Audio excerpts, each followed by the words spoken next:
भाभी दावत।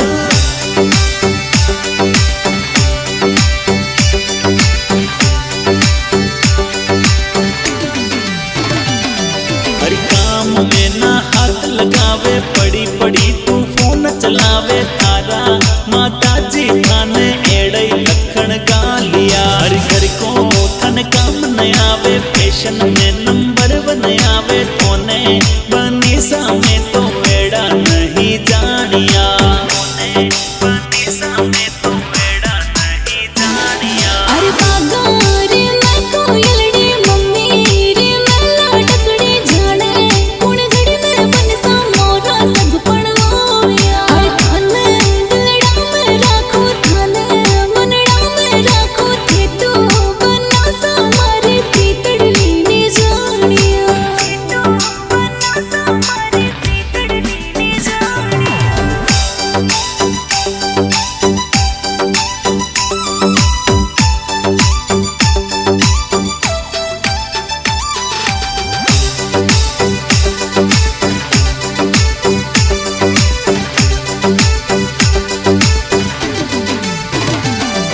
अरे मनड़ा ने तू समझाती, थोड़ो ख्याल रखती, हो समझने बोलती तो लफड़ो नहीं होब तो। अरे मारो केणो ना माने काई, जजियोड़ी थाने के द्यो ते आज थारे दिलड़े वाली बाता, के द्यो ते आज थारे दिलड़े वाली बाता। अरे मैं तो पीवरे जाऊं थोरे मैं दायनिया, दूजी भावे तो बनसा मोने परा छोड़ना। अरे थोरे कारणी आई थे तो मन करे पराई, मैं तो बनसा तुम गड़ा नहीं जानिया, तो बनसा तुम गड़ा नहीं जानिया।